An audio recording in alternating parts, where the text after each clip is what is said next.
পিতামাতা মহা মূল্যবান সম্পদ সন্তানের কাছে।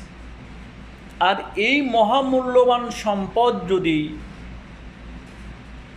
পিতামাতার অধিকার আদায়ের ক্ষেত্রে সন্তানের কাছে খারাপ লাগে বা সন্তান মনে করে আমার পিতামাতা আমার অধিকার আদায় করেনি বা আমার পিতামাতা সমাজের চোখে খারাপ, পিতামাতা যতই নিকৃষ্ট হোক, যতই মূর্খ হোক, যতই অপদার্থ হোক, যত কিছুই হোক, কোনো সন্তানের জন্যে পিতামাতাকে শাস্তি দেওয়া, পিতামাতার অপরাধের ব্যাপারে শাস্তি আরোপ করা বৈধ নয়।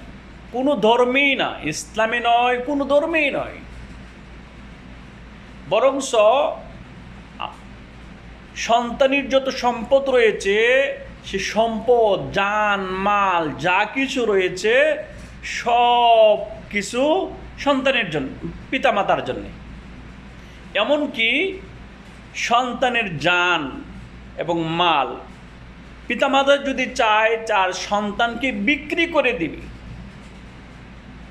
এটাও কেমন জানি পিতামাতার জন্য বৈধ। গোলাম বানাবে সন্তানকে, এটাও কেমন জানি বৈধ। তার কতটুকু হক আল্লাহ তাআলা পিতামাতাকে দিয়েছেন সন্তানের উপরে।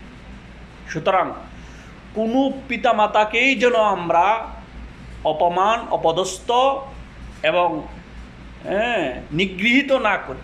তাদেরকে সেবা শুশ্রূষা করি, তাদের থাকা, খাওয়া, বস্ত্র পরিপূর্ণতা দেয়, যেন নিজেরটা কম হোক, পিতামাতারটা যেন কম না হয়, কোনোভাবে না হয়, এটা খেয়াল রাখতে হবে। না হলে হিসাব পরিপূর্ণ দিতে হবে। কারণ আল্লাহ তাআলা বলেছেন, ওয়ালা তাকুল্লাহুমা উফ, তুমি পিতামাতার সামনে উফ শব্দটাও ব্যবহার করো না, কারণ হতে পারে পিতামাতা তোমার উফ শব্দটা শুনে সে কষ্ট পাবে। সুতরাং সাবধান, পিতামাতাকে কষ্ট দিবেন না।